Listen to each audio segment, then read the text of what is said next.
आसन्न संकट से,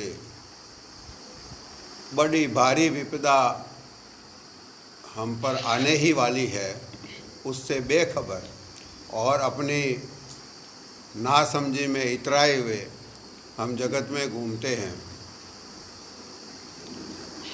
और हमारे साथ ऐसा हमारी दुर्दशा नहीं होगी, मौत नहीं आएगी, मौत का कष्ट नहीं व्यापेगा, ऐसा हो ही नहीं सकता। इस अवश्यम भावी दुख और अवश्यम भावी संकट से भूले हुए शतुर्मुर्ग की तरह हम हमारी नासमझी में जगत में इतराते फिरते हैं। इस दशा पर संतों ने फरमाया कि अपनी नासमझी पर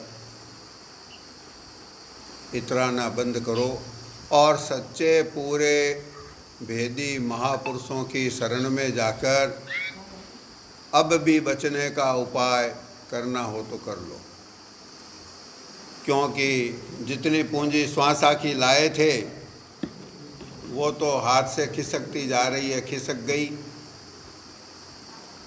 अच्छे अच्छे उदाहरण दिए हैं महापुरुषों ने अभी इस वाणी में जो पढ़ी गई कि अंजुली में रखा हुआ जल कितनी कोशिश कर लें, कितनी ताकत लगा लें, वो थोड़ी देर में रिस रिस करके छींचते समाप्त हो जाता है। भोर होने को जब होती है, अरुणोदय का समय होता है, सूर्य उगने के पहले जब पीले बादल होना शुरू होते हैं और उस समय तारे आसमान में जो होते हैं धीरे धीरे मंदे पड़ते हैं और धीरे धीरे मंदे पड़ते पड़ते थोड़ी सी देर में देखते देखते अभी सारे तारे आसमान में भरा हुआ था और अब सारे के सारे खाली हो गए, कहाँ गए।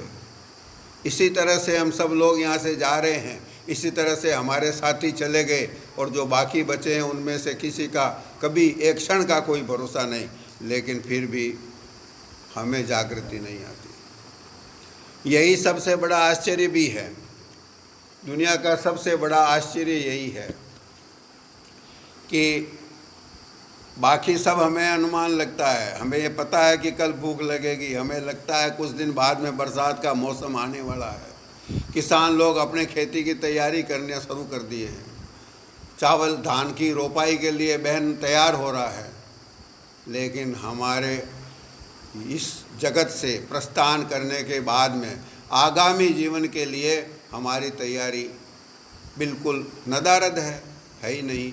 ये कितना बड़ा आश्चर्य है कि हम चले जाएंगे और वापस इस ठिकाने पर आ ही नहीं पाएंगे, तब भी हमें पता नहीं कहाँ जाना है। अनजान देश में, अनजान लोगों के बीच में, अनजान वहाँ न्याय करने वाले होंगे, अनजान दरबार होगा, वहाँ हमारे सारे गुनाह खोले जाएंगे, कोई हमारे पक्ष में गवाही देने वाला नहीं होगा, बचाने वाला नहीं होगा, कोई हमारी पुकार सुनने वाला नहीं होगा।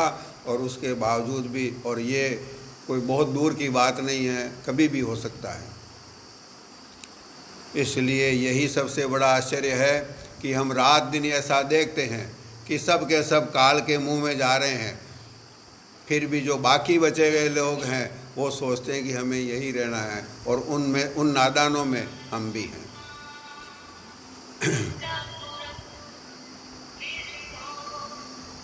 जब पांडव वनवास में थे तो एक ऐसी घटना घटी कि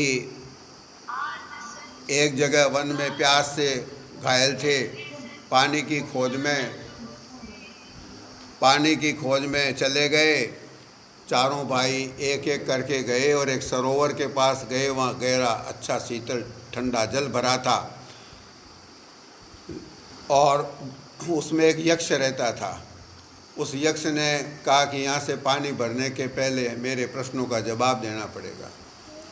चारों भाई जवाब नहीं दे पाए और यक्ष ने उन सबको, उसकी शर्त थी जो जवाब नहीं दे पाएगा उसको मैं पत्थर की मूर्ति बना दिया। उन चारों को ढूंढते ढूंढते जब युधिष्ठिर पहुँचे तो देखा मेरे चारों भाइयों की पत्थर की मूर्ति किनारे पर पड़ी है। उसने देखा ये क्या नज़ारा है। जब पानी में जो ही भरने के लिए अपना घड़ा पानी में डुबोने लगा तो यक्ष की आवाज़ आई, रुको युधिष्ठिर, यहाँ से पानी भरने के पहले मेरे प्रश्नों का जवाब देना होगा।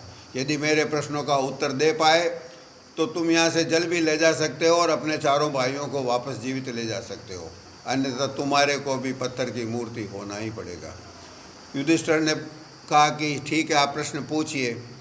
तो यक्ष ने जो प्रश्न पूछे वो शाश्वत सत्य हैं। मनुष्य समाज के सामने ये प्रश्न सदा से खड़े रहे हैं और यही यक्ष ने पूछा, इसलिए इन शाश्वत प्रश्नों को कभी कभी कहा जाता है यक्ष प्रश्न। यानी कि यक्ष ने ऐसे प्रश्न पूछे जो यक्ष के, हमारे, आपके और जो हो गए और जो होने वाले हैं सब लोगों के सामने जो समस्याएं हैं उनसे संबंधित प्रश्न पूछे। यक्ष ने पूछा कि युधिष्ठिर, दुनिया में सबसे बड़ा आश्चर्य क्या है? युधिष्ठिर ने जवाब दिया, अहन्यहनि भूतानि गच्छन्ति यम मंदिरम शेषा स्थिरत्वमिच्छन्ति किमाश्रमयत मत परम। कि हम देखते हैं इस बात को कि रात और दिन पूरे जगत के जीव काल के मुंह में प्रवेश कर रहे हैं। जैसे नदी समुद्र में प्रवेश करती है, जाके गिरती है, अपने आप को समाप्त करती है, उसका अस्तित्व मिट जाता है, वैसे ही हम सब लोग काल के मुंह में जा रहे हैं। ऐसा हम सब लोग रात दिन देखते हैं। लेकिन फिर भी जो बचे हुए हैं, जिनका इस समय नंबर नहीं आया है, वो इस मुगालते में हैं कि हम तो सदा यहीं रहेंगे। इसलिए सदा रहने के लायक लंबे लंबे प्लान बनाना बंद नहीं करते।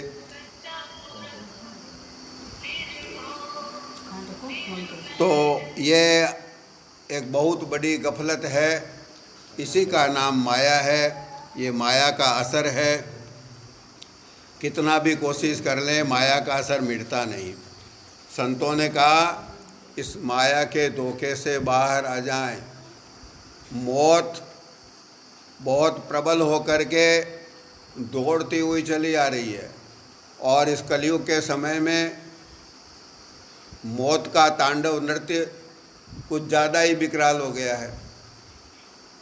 अनायास मर जाते हैं, महामारियां फैल गई है, दुर्घटनाएं बढ़ गई है, क्योंकि जीवन की आपाधापी बढ़ गई, भागदौड़ बढ़ गई तो दुर्घटनाएं बढ़ गई।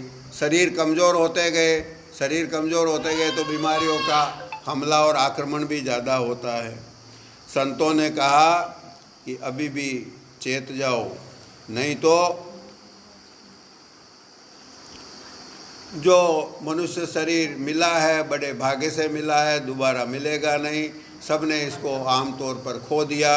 कोई बिरले ऐसे सच्चे मालिक के, भगवंत के प्रेमी हुए जिन्होंने अपना जीवन सफल करके और इस मौत के खाई से, मौत के डर से छुटकारा पाया।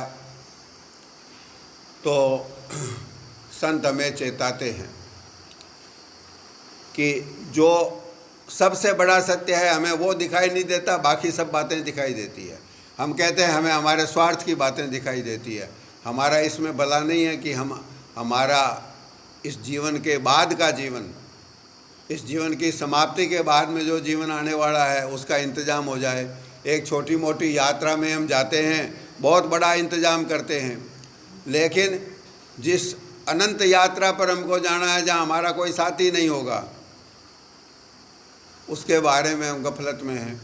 मौत महा उत्कंठ चढ़े नहीं, सूझत अंध भाग उरे, चित चेत गंवार विकार तजो जब, खेत पड़े कित बाग उरे, जिन बुंद विकार सुधार कियो, तन ज्ञान दियो पग ताग हुरे, धरनी अपने अपने पहरे उठी, जागऊ जागऊ जागऊ रे। महापुरुष कहते हैं हमारा कर्तव्य है, उस कर्तव्य पर हमें तैनात हो ही जाना चाहिए।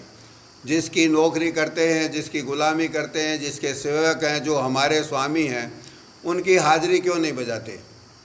जिन्होंने ये ज्ञान से परिपूर्ण तन दिया, इसमें समझ बूझ दी, दुखों से छुटकारा पाने की जुक्ति रच के दी। एक इंसान ही ऐसा प्राणी है जो समझ सकता है कि भाई मरते सब हैं और मौत के वक्त कष्ट होता है, तो इससे बचने का कोई उपाय किया जाए। ऐसा केवल इंसान सोच सकता है, जानवर तो इतना सोच ही नहीं सकते। तो संतों ने कहा कि मौत बहुत प्रबल होकर के जोश खरोश के साथ दौड़ती हुई हमारे पर हमला करने के लिए आ रही है। हम अभागे हैं कि हमें वो दिखता नहीं है, मौत का खतरा हमें भासता नहीं है।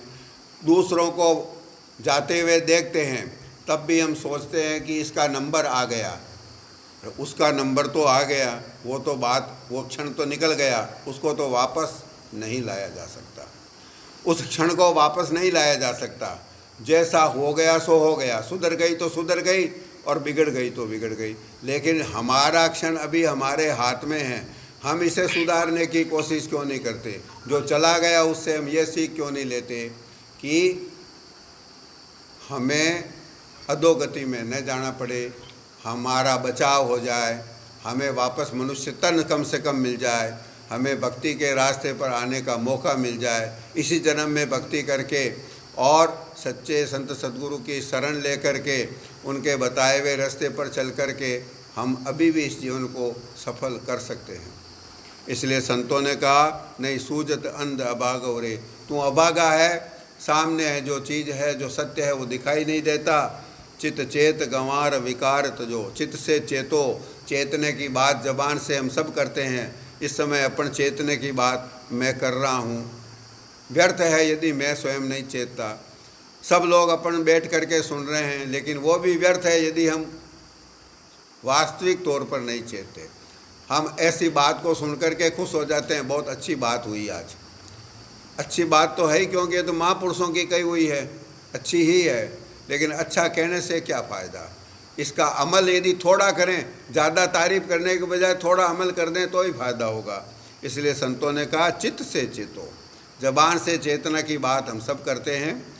चित चेत गंवार, हमें गंवार कहा है महापुरुषों ने, क्यों कि हम बात जबान से करते हैं और उसका अमल नहीं करते, तो हमें दरअसल में धिक्कार है। हम इस बात को सुनकर के, संतों के इस अनमोल वचनों को सुनकर के हम थोड़ी सी जागृति में नहीं आते, थोड़ा सा अपने मन को जगत में जाने से रोक नहीं पाते, थोड़ा सा जगत का नुकसान हो जाएगा, कोई नाराज़ हो जाएगा, कुछ काम बिगड़ जाएंगे, शरीर को मामूली कष्ट हो जाएगा, कुछ बैठना पड़ेगा, कुछ नाम लेना पड़ेगा, जैसा मन कहता उसको रोकने से थोड़ी देर मन व्याकुल होगा। इतनी सी बात को सहन नहीं कर सकते तो बाद में अनंत समय के लिए 84 और नरकों में जाने के लिए हम तैयार हैं। और इस समय के ये मामूली, ये कष्ट भी नहीं है, कुछ असुविधा, मन की मानी हुई असुविधा भी नहीं है। कलयुग में संतों का रास्ता इतना सरल है, गृहस्थ में रहो, गृहस्थ के सब काम करते हुए, अपने घर गृहस्थी को चलाते हुए अपनी मुख्य तवज्जो, मुख्य लगन गुरुदेव के बताए हुए नाम में जोड़नी है, गुरुदेव के चरणों में जोड़ना है। इतना सा काम कहीं भी रह के किया जा सकता है। पुराने समय में ऐसे ऐसे महापुरुष हो गए, ऐसे ऐसे भक्त हो गए जिन्होंने बड़े कष्ट, विघ्न और संकट और अड़चनों को सहन करते हुए भी अपने परमार्थ के रास्ते को नहीं छोड़ा। हम सब इस बात को जानते हैं, प्रहलाद ने कितने कष्ट उठाए, हमारे सामने इतने कष्ट हैं क्या? लेकिन हम जो थोड़े कष्ट भी नहीं है, थोड़ी असुविधा भी, मन को जो असुविधा लगती है उस असुविधा को भी अपन कबूल नहीं करते, तो फिर बाद के अंदर जब जम के सोटे पड़ेंगे, हमें खींचते हुए घसीटते हुए ले जाया जाएगा, उस समय बचाने वाला कोई नहीं होगा, तब पछताना पड़ेगा, फिर सिर धुनी धुनी पछताई वाली दशा हो जाएगी। तो संत कहते हैं कि नादानों, चित्त से चेतो, विकारों को त्यागो। विकार यानी जितने मन के स्वभाव हैं और जो प्रतिकूल यानी कि मालिक से दूर करने वाले हैं, काम है, क्रोध है, लोभ मोह अहंकार राग द्वेष तृष्णा ईर्षा दंभ कपट पाखंड बेईमानी, जगत में प्रपंच का विस्तार, मान बढ़ाई की इच्छा, चाहना, शरीर सुख की चाहना, सारे के सारी गंदगी है ये सब विकार हैं,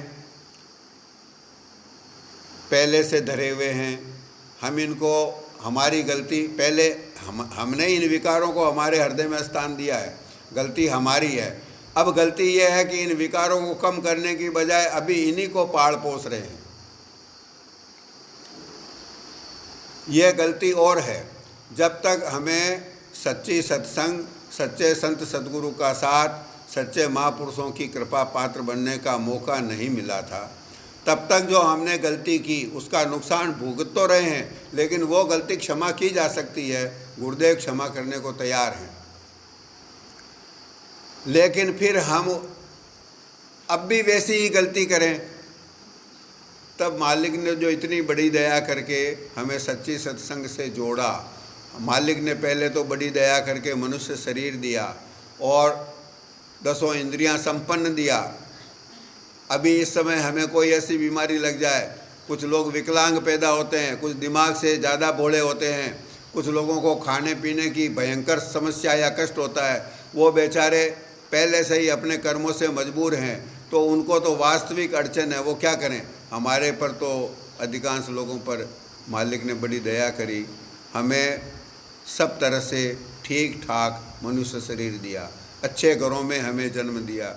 यदि हमें प्रकृति ले जा कर के किसी ऐसे मुल्क में जन्म दे देती, ऐसे लोगों के बीच में, ऐसे समाज के बीच में, ऐसे कुटुंब परिवार के बीच में कि जहाँ जन्म से ही हिंसा होती है, जहाँ लोग चोरी बटपारी जीव हिंसा मांसाहार ये सब करते हैं, एक छोटा बच्चा वहाँ जन्म ले ले, उसका क्या दोष।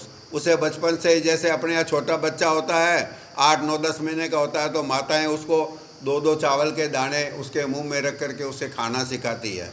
वहाँ के लोग उसको छोटा छोटा मछली का टुकड़ा मुंह में दे के खाना सिखाते हैं। उस बच्चे की क्या गलती, उस बच्चे की तो कोई गलती नहीं। तो संतों ने कहा कि इतनी मालिक ने दया करी, फिर सच्ची ऐसे घर में जन्म दिया जो परमार्थी, जिनका सिलसिला जुड़ा हुआ था, उनकी वजह से, उनके आशीर्वाद से, ऐसे माँ बाप के कृपा से हमें जो है अनायास सत्संग मिल गई। फिर सच्चे पूरे गुरुदेव मिल गए, उन्होंने दया करके अपना लिया। उसके बावजूद उन्होंने और हम पर दया करी, इतने पर उनकी दया समाप्त नहीं हुई। उन्होंने मालिक के घर जाने का तरीका और वो रास्ता हमें दिखा दिया और कहा कि इस पर चलिए, चलो, और इस पर चलने के लिए मदद चाहिए, वो हम करने को तैयार हैं। इसके बावजूद यदि हम 2 कदम भी नहीं चलते, यदि हम 1 कदम चलें, तो मालिक की तरफ से, गुरुदेव की तरफ से वो 1000 कदम चल करके आगे आकर के हमारी मदद करते हैं। हम 1 भी कदम नहीं चले, तब उनको तो होती है निराशा, और हमारे जो भाग्य में हाथ में आई हुई चीज़ है वो चली जाती है। हम भाग्य में आई हुई यानी हाथ में आई हुई चीज़ को गंवाने वाले सबसे बड़े नादान और मूर्ख ठहराए जाएंगे। हमारे अंदर एक बहुत बड़ा विकार है, हम सोचते हैं कि कर लेंगे, भजन करना है, सुमिरन करना है, प्रार्थना सत्संग में समय ज़्यादा देना है, अभी गृहस्थियों की झंझट से अब यही काम करना बचा, अब करेंगे, कब करेंगे, अब करने ही वाले हैं। ऐसा करते करते तो हमारा अधिकांश समय निकल गया, कब कर लेंगे, ऐसा करते करते बाकी का समय भी निकल जाएगा। जब सामने तलवार निकाल करके दुश्मन सामने आ गया, या कि जब कहते हैं कि घर में आग लग गई, अब कुआं खोदेंगे, अब कुआं खोदेंगे तब आग बुझाई जा सकती है। ये समझदारी का नमूना है। ऐसा ही हमारी समझ और बूझ है। हम अपने आप को मानते समझदार हैं, लेकिन ये तो समझदारी का नमूना नहीं है। जिन बुंद विकार सुधार कियो तन ज्ञान दियो पगता गौरे। संत फरमाते हैं, जिन्होंने जल की एक बूंद जैसा हमारा स्वरूप था, उससे इतना सुंदर देख सकते हैं, समझ सकते हैं, बोल सकते हैं, महसूस कर सकते हैं, स्पर्श का अनुभव करते हैं, सुख दुख का अनुभव करते हैं, सर्दी गर्मी का अनुभव करते हैं, भूख प्यास का आनंद अनुभव करते हैं, प्रसन्नता का अनुभव करते हैं। ऐसा सुंदर शरीर बना दिया जो ज्ञान संपन्न है। पशुओं में और बाकी के पक्षियों में और भी कम है, कीड़े मकोड़ों में उनसे भी कम है। मनुष्यों के बाद में जो वर्ग है वो पशुओं का है, उनके अंदर भी ज्ञान और समझबूझ का दायरा काफ़ी कम है। वो चाहें तो भी भक्ति नहीं कर सकते। वो परमात्मा कोई है इस बात को समझेंगे कैसे? यदि कोई उन्हें पूरे गुरु भी मिल जाए और उन पर दया करें तो उनको कैसे समझाएं? एक भैंस को कैसे समझाया जा सकता है कि एक परमात्मा है जो हमारा सबका मालिक है, हमको उसके चरणों में लगन लगानी चाहिए, ये दुनिया झूठी है, ये एक दिन मरना सबको है, काल सबको खा जाएगा। ये बातें जानवरों के समझ में कैसे आ सकती है? उनका समझबूझ का दर्जा या उनका जो संज्ञान है, बुद्धि का दायरा, वो बहुत छोटा है। वो केवल अपने शरीर की सार संभाल, पेट भरने का इंतज़ाम करते हैं, थोड़ा बहुत अपने शत्रुओं से अपने को बचाने का इंतज़ाम करते हैं। फिर भी एक जीव के पीछे दूसरे जीव लगे हैं तो बेचारे बिना कारण ही अनायास मारे भी जाते हैं। शिकारी पीछे लगे हैं, शिकारी जानवर भी हैं, शिकारी इंसान भी हैं, सब जो है ना शिकार करने वाले जानवरों के पीछे लगे हैं। बेचारे उन सब से अपने प्राण बचाते बचाते, अपना पेट भरते भरते किसी तरह अपना जीवन पूरा करते हैं, एक दिन चले जाते हैं।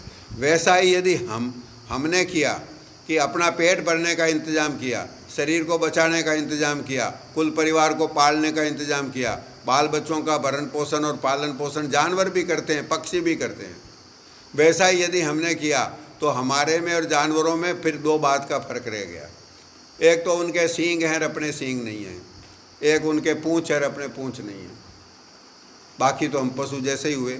यदि अपने शरीर का और अपने कुटुंब का इस दायरे के आगे और यदि हम कुछ सोचें नहीं तो जानवरों में और हमारे में महापुरुषों ने कहा कोई फर्क नहीं है। हमें करना क्या चाहिए? उस प्रभु को याद करें कि जिन्होंने हमें ऐसा गुणवान शरीर दिया, ऐसा ज्ञान संयुक्त तन दिया, जिसमें बैठ करके मालिक को याद किया जा सकता है, जिसमें बैठ करके मालिक से प्रेम किया जा सकता है। इंसान ही प्रेम कर सकता है, इंसान समझ सकता है कि थोड़ा थोड़ा अनुभव कर सकता है। सत्संग में जाने के बाद में, बड़े लोगों की संगत में उठने बैठने के बाद इंसान में ये समझ आ सकती है कि एक सबका मालिक है, जो सबका रचने वाला है, वही शाश्वत है, वही सत्य है, वही हमारा अपना एकमात्र हितकारी है। और जगत जो है, यहाँ के रिश्ते नाते सच्चे नहीं हैं।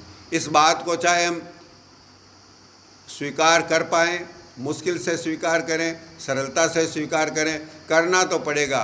यहाँ के नाते रिश्ते, यहाँ के सुख के सामान, यहाँ तक कि अपना ये शरीर, ये सब झूठा नाता है। इस शरीर से हमारा नाता झूठा, यानी कि मौत के समय जब ये शरीर साथ नहीं देता, जिसको पाल पोस करके मैंने अपने शरीर को पालने पोसने में बड़ा ध्यान देता हूँ, इसके आराम का, सुख सुविधा का बड़ा, थोड़ी सी धूप लगे तो बचाते हैं, थोड़ी ठंडी हवा चले तो बचाते हैं, भूख समय पे लगे उसके पहले, भूख के लगने के पहले भोजन का इंतज़ाम करते हैं। कल क्या खाएंगे, परसों क्या खाएंगे, साल भर क्या खाएंगे, अनाज और सब घर में ला के सामान भर भर के रखते हैं। और दवाइयाँ 2-2, 4-4 महीने की एडवांस में लिख करके मैं साथ में चलता हूँ शरीर के लिए। और यह शरीर मेरा अपना नहीं है, मेरा साथ नहीं देगा। जब संकट आएगा तब सबसे पहले शरीर छोड़ेगा। जब शरीर मेरा साथ छोड़ दिएगा तो दूसरा मेरा कौन साथ देगा? इस सत्य को मुझे समझना चाहिए। इस तरह की बात बोलने का मुझे कोई फ़ायदा नहीं है, आपको सुनने का कोई फ़ायदा नहीं है। लेकिन यदि इस सत्य को मैं समझ पाऊँ, इस बात को अपन समझ पाएँ, तो महापुरुषों के इस उपदेश का फ़ायदा है। तो ये ऐसा ज्ञानवान शरीर दिया जिस प्रभु ने दिया, उनकी शरण लें। तन ज्ञान दियो पगता गौरे, जिन्होंने ऐसा सुंदर ज्ञानवान शरीर दिया कि जिसमें बैठ करके परमात्मा को याद किया जा सकता है, जिसमें बैठ करके जो सबका स्वामी, सबका नियंता, जो रग रग में व्याप, जो कभी जन्मने मरने में आया नहीं, जो अजर अमर अविनाशी सतचित आनंद स्वरूप सच्चिदानंद घन जो परमात्मा है, उससे ऐसा रिश्ता जोड़ा जा सकता है कि वो हमारा और हम उनके। ऐसा प्रेमियों ने रिश्ता जोड़ा, भगवान को लगने लगा कि ये हमारा है, और उन सेवकों को लगता था कि भगवान प्रभु हमारे सर्वस्व हैं। ऐसा प्रेम का दायरा बढ़ा। बहुत उदाहरण हैं भक्तों के जगत में। गोपियों का प्रेम प्रसिद्ध है। अभी कलयुग में मीराबाई जी हो गए, इतने संकट आकर के पड़े। अपने ऊपर तो कोई संकट आवे तो सहन ही नहीं कर पाएंगे, लेकिन उन्होंने, ये अभी हमारे इस मुल्क की बात है, यहाँ की बेटी और यहीं पे उनका ससुराल राजस्थान में, और उसके बाद में औरत जात होते हुए, राजघराने से संबंधित होते हुए उन्होंने अपने इष्ट के प्रति कैसी अनन्यता दिखाई। सोचा संकट तो ये थोड़े हैं, इन संकट से घबरा जाएंगे तो सामने यमराज का संकट मौजूद है, जमदूत उठाकर ले जाएंगे, तब कौन बचाएगा। तो उन्होंने अपने इष्ट के प्रति जो प्रेम था उसे निभाया तो आज उनका नाम अजर अमर हो गया। हमें भी उनसे प्रेरणा लेनी चाहिए। तो उन्होंने क्या किया, किसी योग्य गुरु की शरण में जाकर के उनसे परमात्मा से प्रेम करने का तरीका सीखा, परमात्मा के प्रभु के नाम में अपनी लगन जोड़ने का तरीका सच्चे पूरे गुरुदेव से सीखा। सीख करके गुरुदेव की आज्ञा अनुसार उनके वचनों का पालन करते हुए अपने जीवन को सफल किया। तो हमें भी ऐसा ही करना चाहिए। यही हमारा फर्ज है, यही जागृति में आना है, यही चित्त से चेतना है, यही अपनी ड्यूटी बजाना है।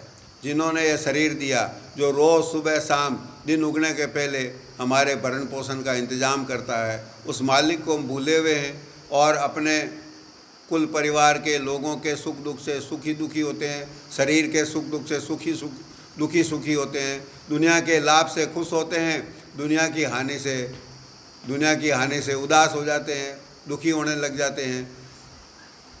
ये तो कोई मापदंड नहीं है। दुनिया के सुख और दुख तो चक्राकार हैं, यानी कि गोल चक्र में जैसे एक चीज़ ऊपर है और गोला घूम रहा है, तो जो ऊपर है वो ऊपर रहेगा नहीं, वो नीचे आएगा ही आएगा।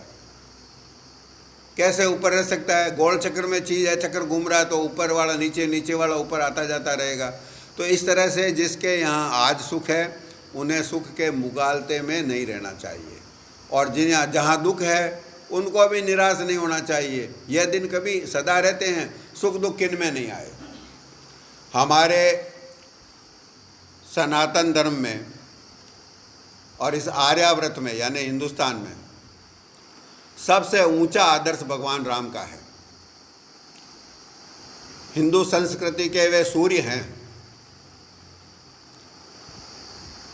क्या उनके जीवन में उन्होंने अपना जीवन पूरा का पूरा सुखमय बिताया? जगत माता सीता जी महाराज दशरथ की पुत्री, महाराज जनक की पुत्री और महाराज दशरथ की पुत्र वधू, उन्होंने अपना जीवन क्या सुख शांति आराम में बिताया? एक दिन भी सीता माता का आराम में नहीं निकला।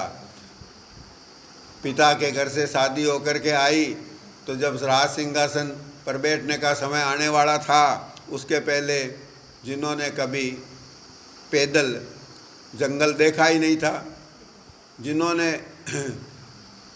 एक कविता है, कवितावली में तुलसीदास जी फरमाते हैं कि जो चित्र में बंदर के चित्र को देख करके डर जाती थी, जंगल जिन्होंने कभी देखा नहीं था, कठोर भूमि पर कभी पाँव नहीं रखा था, पलंग पीठ तजी गोद हिंडोरे, सीन दीन पग अवनि कठोरे, कि पलंग या तो पलंग पर से या माता की गोद पर से वो कभी कठोर जमीन पर उतरी नहीं। वो जंगल में कैसे जाएगी? गई, नंगे पांव गई, तपस्वियों के वेश में गई, तपस्वियों वाला जीवन बिताया। वहाँ पे घास फूस के तिनकों की झोपड़ी में रहने लगी, और उतना आराम भी बाद में छीन लिया गया। राक्षसों का स्वामी रावण आया और उठा करके ले गया। अब राक्षसों पराए जेल में रहना तो और भी कठिन है, लेकिन असभ्य लोगों की, राक्षसों की जेल में, लंका में रहना कितना कठिन होगा। वो राक्षसियाँ डराती थी, त्रास देती थी। रावण नंगी तलवार खांडा लेकर के रोज़ धमकी देने आता था। ये तो सब सुंदरकांड और लंका कांड में है, सत्य घटनाएं हैं। और पता नहीं, तब तो समाचार नहीं मिलते थे, फ़ोन का साधन नहीं था, पता नहीं भगवान को मेरी सूचना है कि नहीं है कि मैं कहाँ पे कैद में हूँ, मुझे छुड़ाने के लिए कब तक आ पाएंगे नहीं आ पाएंगे, इसका भी कोई अंदाज़ा नहीं था। आखिर में किसी तरीके से हनुमान जी पहुँच गए और उन्होंने सही पता सही समाचार दिए, तब जी में जी आया। और इतने कोशिश करने के बाद, समुद्र पर पुल बनाने के बाद, राक्षसों की पूरी सेना लंका का सर्वनाश करने के बाद जब सीता जी को आज़ाद कराया गया, तो भगवान ने अब उनको इतने दुख के झेलने के बाद जब भगवान के सामने जाने का अवसर मिला, तब उनके मन में भी रही होगी कि भगवान अब मुझे प्रेम से सम्मान से, बंदरों की पूरी सेना तो मेरे पुत्रों के समान है, ये तो सब मेरे पुत्र ही हैं, लक्ष्मण भी पुत्र ही हैं, तो इनके सामने तो एक माँ को सम्मान पूर्वक लाया जाएगा, ये आशा तो रख ही सकती थी सीता जी। लेकिन वहाँ पर भी भगवान ने कहा कि तुम, क्योंकि उस समय के समाज के कानून बहुत जटिल थे। समाज के कानून तो आज भी उतने जटिल और ओछे हैं, संकीर्ण हैं। यहाँ पे किसी के सम्मान का और व्यक्तिगत सम्मान और व्यक्तिगत इज्जत का कोई ख्याल समाज रखता ही नहीं है। तो भगवान ने समाज के नियमों और मर्यादाओं से के कारण शायद उनको कहा कि आप पराये पुरुष के घर में रह के आई हैं, हम आपको अपने साथ कैसे ले जाएं। तब बेचारी को अग्नि परीक्षा देनी पड़ी। अरे कोई जानबूझ करके रावण के साथ गई थी, लेकिन नहीं, समाज के नियम तो समाज के नियम है। तब अग्नि परीक्षा के अंदर साक्षात प्रचंड अग्नि में से बाहर निकल गई। इतनी पवित्र थी, गोसाई जी ने कवितावली में लिखा है, तीय शिरोमणि सीय तजी जिन पावक की कलुसाई दई है।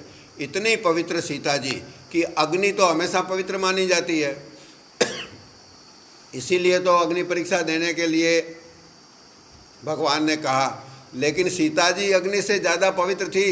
अग्नि परीक्षा के देने के बाद सीता जी पवित्र नहीं हुई, अग्नि पवित्र हो गई। जिन्हें पावक की कलुसाई दई है, जिसने पावक की अपवित्रता को भी जला करके पवित्र कर दिया। इतनी स्त्रियों में शिरोमणि सीता जी थी। उनको वापस ला के अयोध्या के राज सिंहासन पर बैठाया तो एक नादान मूर्ख, छोटी बुद्धि के धोबी के कहने से फिर जब पेट में बच्चे थे उस समय उनको फिर त्याग दिया। तो दुख सुख सब में आते हैं, दुख सुख चक्राकार है, दुख सुख अवश्यम भावी है। इसलिए संत कहते हैं इनसे न तो घबराना चाहिए, न इनके अंदर बहुत ज़्यादा समय और तवज्जो देना ही नहीं चाहिए। इसके अंदर समय खराब करने का कोई, ये एक दिन अपने पहले सत्संग में आया था कि ये मृतक श्रृंगार है, कवन अर्थ मृतक श्रृंगार, खात पीत खेलत हसत विस्तार, कवन अर्थ मृतक श्रृंगार। खाना पीना खेलना, दुनिया में खुशी के आयोजन करना, कुटुंब परिवार में बड़े बड़े भोज और बड़े बड़े सजावट के इंतज़ाम करके फिर छोटी मोटी खुशियाँ मनाना। छोटे मोटे बर्थडे आते हैं तो 4-4, 5-5 दिन उसमें ख़राब करते हैं, पैसा ख़राब करते हैं, समय ख़राब करते हैं, और फिर उसके बाद में तब तक दूसरी एनिवर्सरी का दिन आ जाता है, तब और किसी का। इसमें वैसे ही जीवन जा रहा, समय वैसे ही नहीं है इन नकली इंतज़ामों के अंदर। देखिए, ऐसा मैं नहीं कह रहा, ऐसा महापुरुषों ने कहा है, खात पीत हंसत खेलत विस्तार। ये प्रपंच के विस्तार के काम, कवन अर्थ मृतक श्रृंगार। मृतक शरीर के श्रृंगार का कोई मतलब है क्या? उससे कुछ हासिल होता है क्या? हम इन कामों में नहीं लगे हुए हैं क्या? तो फिर भजन कब करेंगे? इसलिए संतों ने कहा, उठो, उठ जागो जागो जागो रे। जिसकी खाते हैं, खाते तो उस परमात्मा की है, हाजिरी उसकी बजाते नहीं हैं। जो नौकर सरकारी होवे, जो सरकारी नौकर है, उसे अपनी हाजिरी भरनी चाहिए कि नहीं भरनी चाहिए? तो हम उस मालिक के कहते हैं कि हम आपके सेवक हैं, आप हमारे स्वामी हैं, हम आपके चाकर हैं, हम आपके गुलाम हैं, तो भाई थोड़ा बहुत काम कर दो उनका। उन्होंने कहा भाई सुमरन करना, वही नहीं करते, कहते समय ही नहीं मिला, कल से करेंगे। तो धरनी अपने अपने पहरे उठी जागो जागो जागो रे। धरणीदास जी साहब कहते हैं भैया उठो, अपनी बारी आ गई है, अब सुमिरन करने की नहीं करेंगे तो उठा लिए जाएंगे, वो एक अलग तरह का उठना होगा। अभी खुद ही उठ करके, जाग करके, यानी जागृत होकर के, सावचेत होकर के, चेतनता में आकर के, दुनिया की चेतनता में आना क्या है? दुनिया की नश्वरता को समझना और मनुष्य शरीर की अनमोलता को समझना। मालिक ने दया करके जो मनुष्य शरीर दिया है, इसकी कीमत को समझ करके और उसके बाद में जो काम करना है उसमें लग जाना। करना क्या है? सुमिरन करना है, बाप जी के चरणों का ध्यान करना है, अपनी तवज्जो को जगत से, माया से, संसार के पदार्थों से, संसार के लोगों से, संसार के कामों से समेट करके, यानी थोड़ा कम करके जो बचे उसको बाप जी को अर्पण करना है। ये सांस की पूंजी है। पहले ये अभी वाणी बोली गई थी उसके अंदर कि हमारे पास क्या सामान लेके आए हैं? सांस की पूंजी लेके आए, बाकी सब चीज़ यहाँ की है। सांस वहाँ से लेके साथ में आए हैं, जो लेके आए हैं वो पूंजी केवल सांस है, बाकी यहाँ का यहीं छोड़ के जाएंगे, और जो वहाँ से लेके आए हैं उसको यहाँ खर्च करके जा रहे हैं। उसके बदले में क्या लेके जा रहे हैं? उसके बदले में कुछ अच्छी चीज़ लेके जा सकते हैं, लेकिन वो अगर नहीं ली और वो अच्छा काम नहीं किया तो उसके बदले में अनंत कर्मों का एक पीछे बाद में चुकाया जाना पड़ेगा, ऐसा कर्जा लेके जा रहे हैं। इसलिए अब जो जीवन बचा है वो थोड़ा है। तड़का यानी जाने का समय नज़दीक आ गया। तड़का यानी ब्रह्म मुहूर्त। ब्रह्म मुहूर्त यानी सूरज उगने ही वाला है। सूरज उगने वाले का मतलब रात्रि समाप्त हो सकती है थोड़ी देर में। ऐसा हमारा भी दशा है। जीवन थोर बचाबो बोर, कहा धन जोरी करोर बढ़ाए। जीव दया करु साधु की संगति, पैहो अभय पद दास कहाए। जासन कर्म छिपावत हो नर, सो तो देखत है घट में घर छाए। बेग बजो धरणी सरणी, नहीं तो आवत काल कमान चढ़ाए। फिर समझाते हैं। महापुरुष जानते हैं, कितना ही कह दो इन लोगों के, जगत के जीवों के जो उनकी सत्संग में आ गए हैं, वो हम भी उनमें शामिल हैं, हमारे पर कोई ख़ास फर्क पड़ता नहीं है। वो बहुत मेहनत करके, बहुत आग्रह के साथ, बहुत प्रेम भरे तरीके से हमें समझाते हैं। सोचते हैं कि शायद मान जाए, इसके भले की बात है। पुचकार पुचकार करके बच्चों को जैसे समझाते हैं वैसे समझाते हैं। इस वाणी में संत फरमाते हैं कि जीवन थोर बचा भो बोर। हे बच्चे, अब तेरा जीवन थोड़ा ही शेष रहा है। भो भोर यानी दिन उगने वाला है, भोर हो गई है। यानी जैसे मान ले कि रात्रि जीवन है, तो रात की समाप्ति भोर हो रही है, इसका मतलब रात्रि समाप्त हो रही है।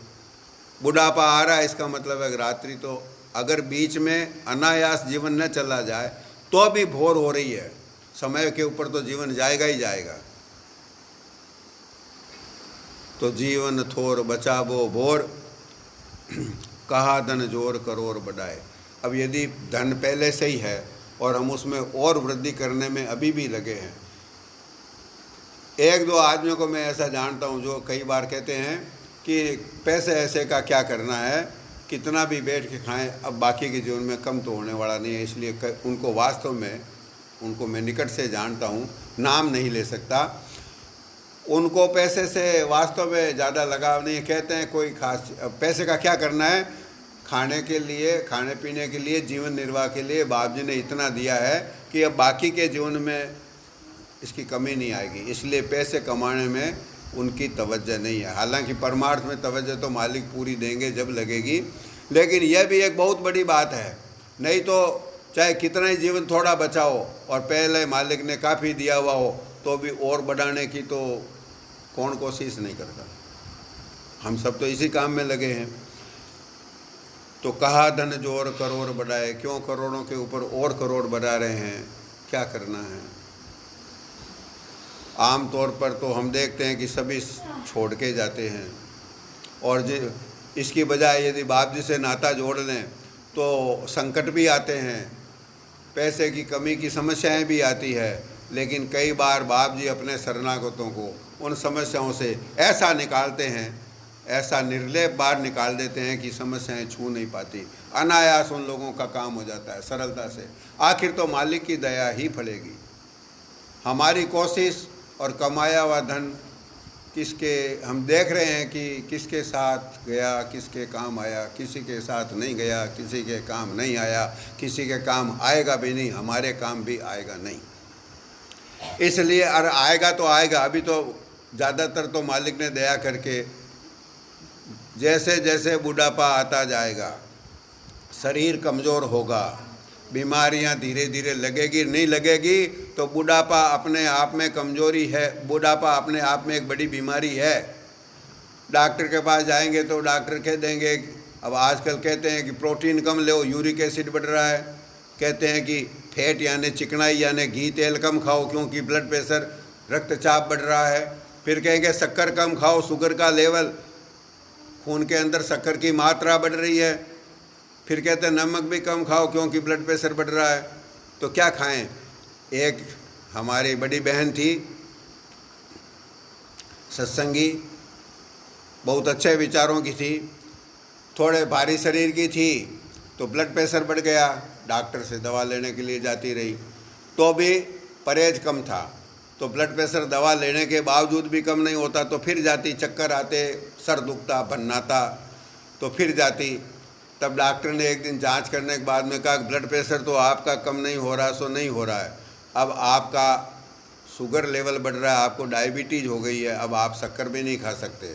तो बोला क्या क्या नहीं खा सकती? बोला घी बिल्कुल नहीं, तेल बहुत कम, नमक बहुत कम, चीनी बिल्कुल नहीं। तो वो बहन हमारी जो थी वो नाराज़ हो गई। उन्होंने कहा डॉक्टर से कुछ भी नहीं खा सकती तो क्या तेरे को खाऊं? ऐसा कहा उन्होंने कि यह भी नहीं खा, यह भी नहीं खा, ज़्यादा होशियार हो गए हैं डॉक्टर आजकल के पढ़े लिखे, घी में क्या नुकसान है? उन्होंने कहा कि यदि ये नहीं खा सकते, ये कह दिया उन्होंने, तो क्या तुमको खाऊं? नहीं लेती तुम्हारी दवा, तो नहीं लेती तो कोई बात नहीं, मत लो, डॉक्टर को क्या करना है। लेकिन ये हमारी दशा है, कुछ भी नहीं होगा तो बुढ़ापा अपने आप में बीमारी है, पैसा पहले से ही बहुत है और हो जाएगा, डॉक्टर तो कह देंगे घी नहीं खाना, नमक नहीं खाना, तो नमक नहीं खाना और घी नहीं खाना तो खाने का तो स्वाद गया सारा, नमक से ही चला गया। फिर कह दिया चीनी भी नहीं खानी, फिर कह दिया चाय भी पियेंगे तो फीकी पियेंगे, तो फिर क्या करेंगे?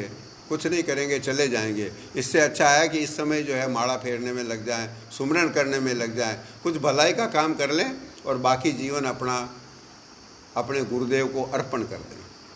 हर समय उनकी याद बनी रहे, उनके नाम का सुमरन बना रहे, उनके स्वरूप के चिंतन में लगे रहें, उनके स्वरूप के ध्यान में लगे रहें, तो जीवन तो अभी भी सफल हो सकता है, सर्तिया सफल हो ही सकता है। जीवन थोर बचा बो बोर कहा धन जोर करोर बढ़ाए, जीव दया करु साधु की संगति पई अभय पद दास कहाए। क्या करना है? बजाय धन जोर करोड़ बढ़ाए के क्या करना चाहिए? महापुरुषों ने बताया, जीव दया करु साधु की संगति, जीवों पर दया करें, जिनके पास नहीं हैं और जिनके पास हैं। समाज में दो वर्ग हो गए, एक वो है जिनके पास कुछ साधन हैं और एक वो है जिनके पास साधन नहीं है, कम है। और ये जो है वो हमारा है नहीं, हम सोचते हैं हमारा है, हमने कमाया, मेरे नाम वाले बैंक खाते में जमा, मेरा कैसे नहीं है? लेकिन मैं चला जाऊंगा तब खाता लावारिस हो जाएगा तो बैंक वाले घर वालों को नहीं देंगे, अगर वारिस नियुक्त नहीं किया हुआ होगा तो हमारा कैसे है? तो जीव दया करो साधु की संगत, जिनके पास नहीं है उनको देने का एक मौका मालिक ने दिया है। एक होता है जो हाथ को ऐसे फैलाना पड़ता है, बेचारे मजबूर हैं, उनका हाथ ऐसे फैलाया हुआ है कि कोई हमें दे दे तो हमारा भी काम चले। और मालिक ने और दया करी, हमारे कोई ऐसी नौबत नहीं, हम हाथ को ऐसे कर सकते हैं और हम ऐसा नहीं करते। एक देने वाला हाथ होता है, एक लेने वाला हाथ होता है। जब मालिक ने दिया है तो देने वाला हाथ काम में लेवे। सोचते हैं कि बच्चों का क्या होगा, तो बच्चों का क्या होगा, हमारा क्या हुआ? जितना आम तौर पर ये अकाट्य सिद्धांत जैसा ही है कि कितना भी बच्चों के भविष्य के लिए इंतजाम कर दो, बच्चों का अपना भाग्य बच्चे अपने साथ लेकर के आए हैं और उनके जीवन की दिशा उधर ही मुड़ेगी जिधर उनका भाग्य ले जाएगा। हमारे माँ बाप ने हमारे बारे में कब ऐसा सोचा था कि ये 2-2 करोड़ के बंगलों में रहेंगे? उन्होंने सोचा बस इनका जीवन यापन होता रहे, क्योंकि वो इतनी इफरात का समय देखे हुए नहीं थे। आज से 100, 50, 60, 70 साल पहले समाज में ऐसी हालत नहीं थी, ज़्यादातर लोगों की स्थिति ठीक ठीक ही थी। तो वो इतनी ही सोचते थे कि इनका आराम से जीवन यापन हो जाए, एक कच्चे पक्का मकान हो और आराम से रह पाएँ, लेकिन उससे ज़्यादा मिला। तो हमारे अपने भाग्य भी साथ देते हैं, तो बच्चे अपने भाग्य लेकर के आए हैं, और यदि हम उस भाग्य के खिलाफ इंतजाम करने की कोशिश भी करते हैं तो हमारा बचाया हुआ भी उनके काम नहीं आएगा। ऐसा आज तक होता आया है। और जब अपने भाग्य साथ में लेके आए हैं तो हमसे तो ज़्यादा पशु पक्षी हैं जो अपने बच्चों को भाग्य के भरोसे जरूरता से छोड़ देते हैं। हम तो नहीं छोड़ पाते। तो संत कहते हैं कि जो हमारे पास है वो हम उसके ट्रस्टी हैं, मालिक नहीं हैं।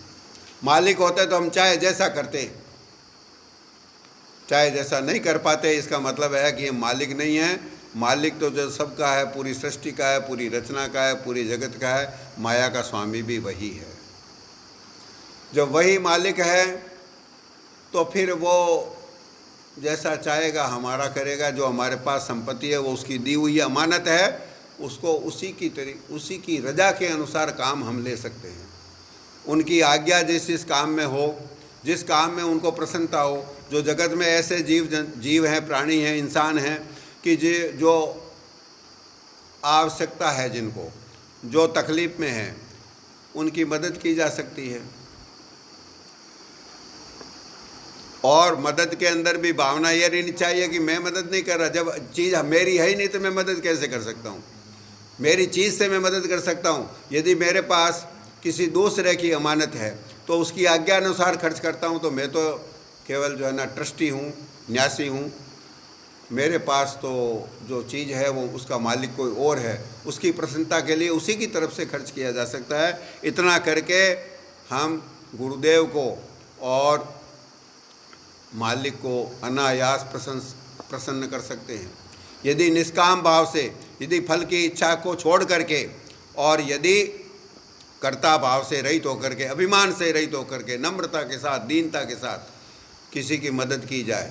और आम तौर पर हमारी संस्कृति में ऐसा आदेश है कि एक हाथ मदद करे तो दूसरे हाथ को पता नहीं चलना चाहिए कि इस हाथ ने, बाएं हाथ से कोई काम किया तो दाहिने हाथ को मालूम नहीं होना चाहिए कि क्या कर दिया। बाएं हाथ से कुछ दे दिया तो किसी को पता नहीं चलना चाहिए कि इसको क्या दे दिया। अगर हम जाहिर करते हैं तो गरीब आदमी तो मजबूर है, तो वो तो कहेगा आपका धन्यवाद है जो आपने मेरी मदद करी। वो तो कहेगा कि मेरी तकलीफ़ में था, इन भाई साहब ने, इन बहन जी ने मेरी मदद की। लेकिन उसे भी, इसलिए इस्लाम में ज़कात का एक नियम है। रमज़ान के महीने में नियम है कि अपना पड़ोस के अंदर कोई ज़रूरतमंद है और उसकी मदद नहीं की तो ईद मनाने का हमें कोई हक़ नहीं है। लेकिन ईद मनाने का हक़ तब है जब हम ज़कात निकाल दें। 2.5% ज़कात निकालना इस्लाम में ज़रूरी है। ज़कात निकालने की मर्यादा ऐसी है कि यदि किसी को ज़रूरत है और उसको हम दें तो पता चल जाएगा कि इसने दिया, तब वो ज़कात बेकार गई। इसलिए उसे गुप्त तरीके से देना चाहिए। संतों ने इसका दूसरा तरीका निकाल दिया कि अपने नाम से कुछ मत करो, गुरुदेव के नाम से, महापुरुषों के नाम से करो। तो गुरुदेव को ले जा कर के भेंट पूजा रखी, रुपए पैसे, धन संपत्ति, माल असबाब, धान अनाज कुछ भी दिया, उनको क्या करना है? गुरु नहीं भूखा तेरे धन का, उन पे धन है भक्ति नाम का, पर तेरा उपकार करावें, भूखे प्यासे को दिलवावे, उनकी मेहर मुफ्त तू पावे, जो उनको प्रसन्न करावे, उनका खुश होना है भारी, सत्य पुरुष निज कृपाधारी। तो उनको ले जाके अर्पण करेंगे तो वो क्या करेंगे? किसी भूखे पैसे गरीब को दे देंगे। लेकिन माया जैसी निकृष्ट चीज़ से गुरुदेव को प्रसन्न किया जा सकता है, मालिक को प्रसन्न किया जा सकता है। माया तो है रूखड़ी 2 फल की दातार, खावत खर्चत मुक्ति दे, संचत नरक द्वार, खान खर्च बहु अंतरा, मन में देख विचार, एक खिलावे साधु को एक मिलावे क्षार। तो संतों की, साधुओं की, संगत की सेवा में, दीन गरीब की सेवा में उनको मालिक का अंश जान करके जो कोई खर्च करते हैं उससे मालिक अनायास खुश होते हैं। वो काम करें, जीव दया करो साधु की संगत। और फिर भले लोगों की, साधुओं की जो साधना में लगे हैं, जो अपने आत्म कल्याण के रास्ते पर खुद चल रहे हैं, उनके साथ चलेंगे तो हमें भी उस रास्ते पर चलने की प्रेरणा मिलेगी। जैसे कहावत है, खरबूजे को देखकर खरबूजा रंग बदलता है। तो हम ऐसे लोगों के साथ में रहेंगे जो रात को उठ करके रो धो करके बाप जी से दर्शनों की प्रार्थना करते हों। ऐसे लोगों के साथ में रहेंगे तो किसी दिन हमारे कठोर मन पे भी इसका असर होगा कि देखो ये भला भाई हमारा, ये रात को उठ करके बाप जी से रो रो करके प्रार्थना करता है, सुमरन करता है, बिनती सुनाता है। और एक हम हैं जो खूंटी तान के सोते हैं और दिन उगता है जब तक सोए ही रहते हैं, खाना पीना सोना, 3 काम के अलावा कुछ करते नहीं। तो किसी दिन हमारे को भी इस बात का उसके साथ रहने से विचार होगा, असर हो सकता है, क्योंकि साथ का असर तो होता ही होता है।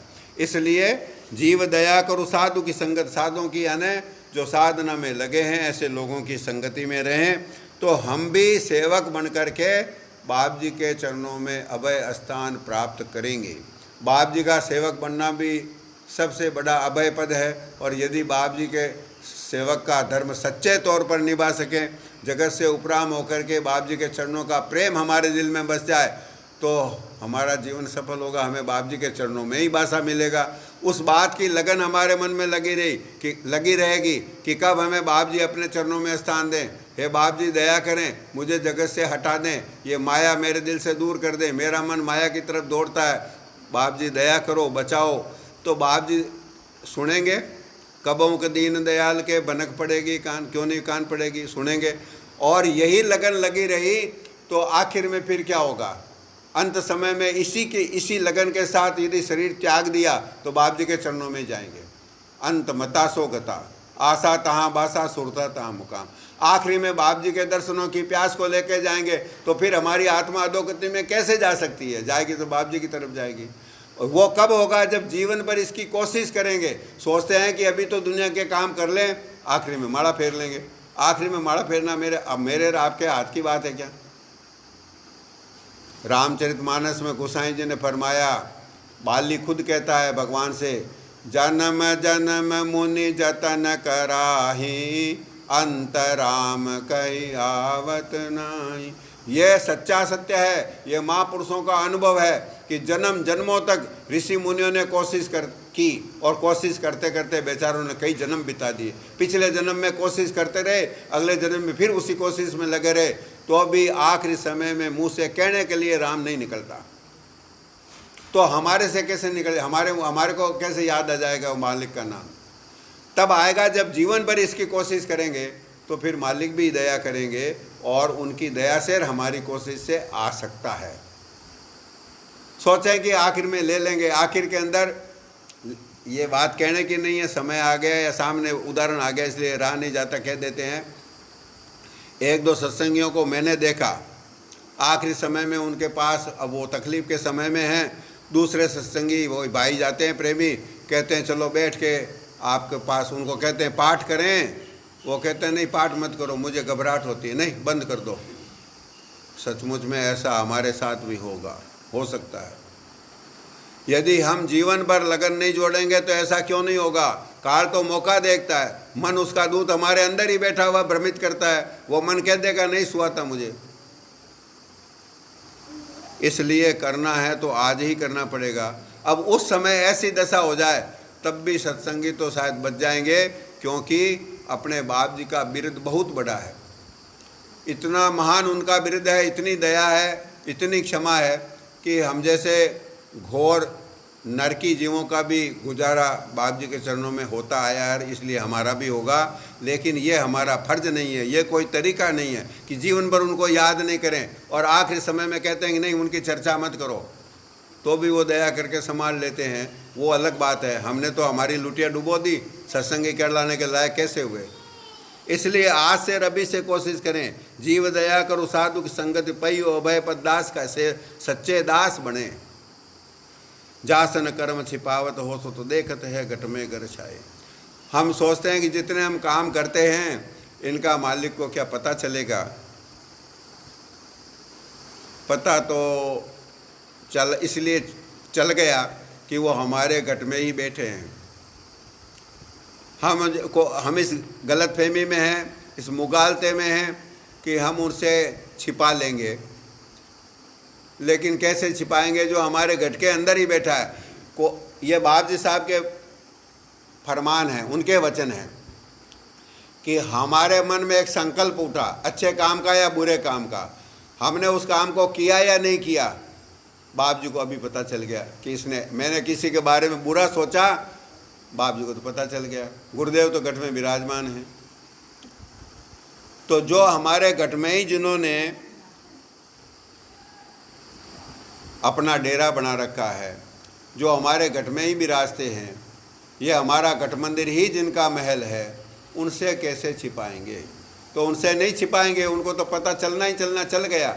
आगे क्या करेंगे ये भी बाप जी जानते हैं, हम नहीं जानते। हम आगे क्या करेंगे ये बात हम नहीं जानते, लेकिन बाप जी जानते हैं। इसलिए सारी नादानी, सारी गफलत, सारी होशियारी, दुनिया के प्रति जो लगाव, ममत्व, राग है, इसको छोड़ करके बाप जी के चरणों का प्रेम मांगें। बाप जी से परमार्थ में उन्नति मांगी जा सकती है। दुनिया की चीज़ मांगने में तो बाप जी को प्रसन्नता नहीं है। हमने मांगी, बाप जी ने दी, तो यदि देते हैं तो अभी खुद प्रसन्न होकर नहीं देते, और नहीं देते हैं तो उनको वो देना पसंद नहीं है, इसलिए नहीं देते। उसमें हमारा भला नहीं है, इसलिए वो बात उनको पसंद नहीं है। नहीं तो वो ऐसा, यदि कोई तकलीफ़ में है तब भी यदि कुछ भी नहीं मांगता और उनके चरणों का प्यार प्रीत और उनके चरणों की सच्ची शरण, उनके नाम का सुमरण मांगता है कि बाप जी दया करें, मुझसे अपना नाम जपवा लें, मुझसे सच्चे तौर पर प्रार्थना करवा लें, मुझे प्रार्थना करना नहीं आता, जगत में मेरा मन अटकता है, दया करके मेरे मन को जगत से, इस दलदल से निकाल दीजिए। तो ऐसी प्रार्थना सुन करके तो बाप जी खुश होंगे। और सच्चे जो ऊंचे दर्जे के भक्त, साध और महात्मा और प्रेमी होते हैं, वो तो तकलीफ़ में भी नहीं मांगते, जगत की चीज़ नहीं मांगते। स्वामी विवेकानंद जी, बचपन में उनका नाम नरेंद्र था, जब संन्यास लिया तब उनका नाम विवेकानंद हुआ। तो जब नरेंद्र यानी विवेकानंद जी साहब अपने गुरु तो उनको बाद में बनाया, रामकृष्ण परमहंस के सामने दक्षिणेश्वर काली मंदिर में जाते थे, वहाँ पे गुरुदेव रहते थे। तो उनके पास जाते थे, बहुत सारे अपने विद्यार्थी मित्रों के साथ जाते थे। जाते जाते काफ़ी दिन तक नहीं गए तो रामकृष्ण परमहंस जी को उनका इंतज़ार रहता था कि वो नरेंद्र नहीं आए। तो उनके साथियों से पूछा, भैया तुम्हारे साथ एक तुम्हारा मित्र नरेंद्र आता था, वो क्यों नहीं आया?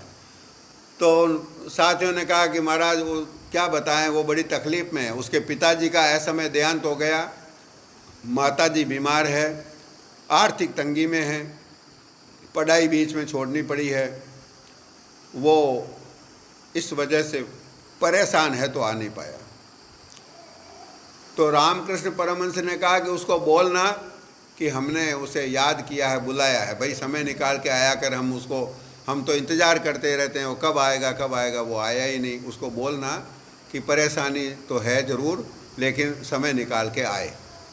तो रामकृष्ण परमहंस जी का ये आदेश या ये हुक्म जाकर के उनके मित्रों ने नरेंद्र यानी विवेकानंद जी को सुनाया। उन्होंने कहा हाँ मुझे चलना है, चल नहीं पाया, चलूँगा। एक दिन गए, दोपहर के समय में मंदिर में रामकृष्ण परमहंस अकेले थे। विवेकानंद जी ने जाके प्रणाम किया, बोला भैया तू आता ही नहीं है, हम तेरा इंतज़ार करते हैं, हमारे पास भीड़ की कमी नहीं है, बहुत लोग आते हैं, लेकिन हम तेरा इंतज़ार करते हैं, तू आया नहीं। उनको तो मालूम था कि ये संस्कारी है, ये कोई और आत्मा है, अब जो पर्दा पड़ा है उसको थोड़ा सा हटाना है, बाकी यही तो हमारा सच्चा प्रेम करने वाला निकलेगा। इसलिए उससे इस भाषा में बात की। तो उन्होंने कहा कि बात आपकी सही है, मेरी गलती है, लेकिन मैं मजबूर भी था, मैं इस समय बड़ी सांसारिक समस्याओं से बड़ा दुखी हूँ। मेरे पिताजी का देहांत भी हो गया और घर में आर्थिक स्थिति बहुत डावाडोल है। अब उसके ऊपर से पर्दा हटाना है गुरुदेव को, जो कजली आ गई है आग के ऊपर उसको हटाना है। गुरुदेव ने कहा इसकी चिंता मत कर नरेंद्र, तेरे को क्या चाहिए बोल।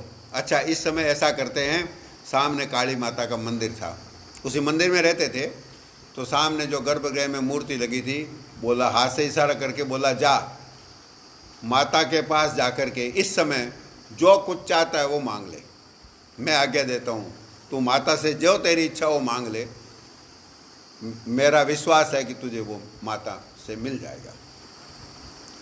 अब विवेकानंद जी बोले, जाके मांग लूँ? बोला, हाँ मांग लो, कुछ भी मांग लूँ, कुछ भी मांग लो। तब गए, वो अकेले गए, गुरुदेव तो अपनी जगह पे ही बैठे रहे। वो जाकर के वहाँ प्रणाम किए और कुछ मांगा और फिर वापस आ गए।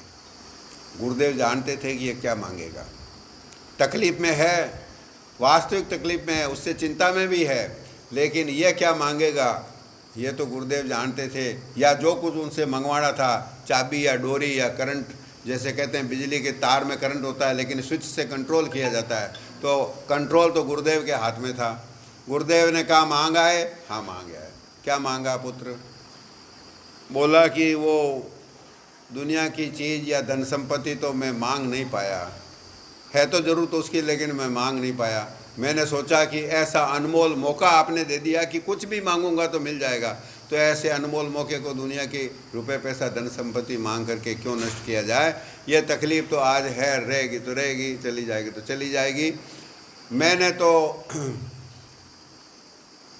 माता के चरणों का निस्वार्थ प्रेम, आपके चरणों की सच्ची शरण, आपके लायक मैं बन सकूं। आप इतने बड़े महापुरुष हैं, मैं आपके काबिल सेवक हूं नहीं, तो उसके लायक मैं आपके लायक, आपके चरणों की शरण के लायक बन सकूं, यही सब मांग लिया। सच्चा वैराग भी मांगा। उन्होंने कहा मैंने, जगत बड़ा दुखदाई है गुरुदेव, मैंने प्रार्थना की है, आप दया करें, ऐसा आशीर्वाद दें। माता से मैंने प्रार्थना की है कि मुझे इस जगत से छुटकारा दिला दें, मुझे इस जगत से सच्चा वैराग यानी उपरामता बख्श दें। गुरुदेव की आंखों में आंसू आ गए। बोला, पुत्र हम जानते थे कि तू यही मांगेगा। धन्य है तुझे और धन्य है तेरे माता पिता को कि ऐसी तकलीफ के समय में, और घर में किसी बड़े का आसरा, सर पर हाथ नहीं है, और अभी कोई बहुत दिन सत्संग करते हुए उनको हुए नहीं थे, गुरु महाराज से दीक्षा भी नहीं ली थी, उनको गुरु धारण भी नहीं किया था, उनके यहाँ आते जाते थे, उनमें कुछ श्रद्धा भाव जागृत हुआ था, लेकिन गुरुदेव की कृपा थी, अंतर में कृपा का हाथ था, तो उनकी कृपा से विचलित नहीं हुए, परीक्षा में उत्तीर्ण हुए, गुरुदेव खुश हो गए, गुरुदेव ने आशीर्वाद दे दिया। माता से जो मांगा था वो तो उनकी आज्ञा से ही मांगा था, उतना तो मिलेगा ही। गुरुदेव रीझ गए। गुरुदेव ने कहा, पुत्र मेरा आशीर्वाद है कि तुम उन्नति करोगे, अपने माँ बाप का नाम रोशन करोगे, मेरा भी नाम रोशन करोगे। यदि एक शिष्य परमार्थ में उन्नति करता है, यदि हम आज अच्छी तरह से सुमरन भजन करके बाप जी को खुश करें, भला हमारा होगा, बाप जी खुश होंगे, मालिक खुश हो जाएंगे, और जब वो रीझ जाएंगे तो फिर कोई चीज़ की कमी नहीं रहेगी। परमार्थ की रुकावटें, मन के विकार और स्वभाव के दोष, हमारी अपनी गृहस्थ की झंझटें और परेशानियाँ, फिर मालिक के रीझ जाने पर, गुरुदेव के प्रसन्न हो जाने पर फिर क्या बचेगा? विवेकानंद जी के लिए फिर क्या समस्याएं बची? कुछ नहीं बची। जगत में अपना और अपने गुरुदेव का नाम रोशन कर दिया। तो हम भी बाप जी के चरणों में यही मांगें कि इस तरह से जो हमारा फर्ज है उसको चूकें नहीं, क्योंकि हम हमारे फर्ज से चूकते हैं। इसलिए महापुरुषों ने कहा, उठ जागो जागो जागो रे, और अब फरमाते हैं, बेग बजो धरनी सरनी ने तो आवत काल कमान चढ़ाए। भैया भजन करना है तो जल्दी कर लो, और सच्चे महापुरुष के चरणों की ओट लेनी है तो अब ले लो, नहीं तो काल जो है वो कमान चढ़ावे, तीर कमान चढ़ावे। शिकारी जैसे शिकार के पीछे दौड़ता है, और जब शिकारी का दांव लग जाएगा तो फिर तो वो शिकार को छोड़ेगा नहीं। तो हमारे पीछे भी मौत जो है वो इस तरह से तीर कमान यानी काल पीछे दौड़ा आ रहा है। इस बात से डरना जरूरी है। डर भी बड़ा काम करता है। जितनी बाप जी की दया काम करेगी, उसके बाद में हमारे मन में यदि काल का डर होगा तो वो भी काम करेगा। इसलिए संतों ने कहा कि डरते रहें, हमेशा मांगते रहें, दीनता के भाव में रहें, शरणागति के भाव में रहें, जीवन की, मनुष्य शरीर की, बाप जी की दया की, बाप जी के उपदेश की कदर करना सीखें। इसी प्रार्थना के साथ विराम। होई निश्चिंता करे नहीं चिंता ही चोच दई वह चिंता करे गो। होई चिंता करे मत चिंतई चोच दई वह चिंता करे गो। पाव पसारी पर्यो की न सोवत पेट दियो वह पेट भरे गो। पाव पसारी पर्यो की न सोवत पेट दियो वह पेट भरे गो। जीव जीते जल के थल के पुनि पाहन में पाऊँचाय रहे गो। जीव जीते जल के थल के पुनि पाहन में पहुँचाई रहे गो। भूख ही भूख पुकारत है नर सुंदर तू कहाँ भूख मरे गो। भूख ही भूख पुकारत है नर सुंदर तू कहाँ भूख मरे गो। भोजन आप गड़े जितने भारी हैं भारी हैं भारी हैं भारी हैं जो। भोजन आप गड़े जितने भरी है भरी है भरी है भरी है जो। गावत है जिनके गुण जो ढरी हैं ढरी हैं ढरी हैं ढरी हैं जो। गावत है जिनके गुण जो ढरी है ढरी है ढरी है ढरी है जो। आदि अंत मध्य सदा हरि है हरि है हरि है हरि है जो।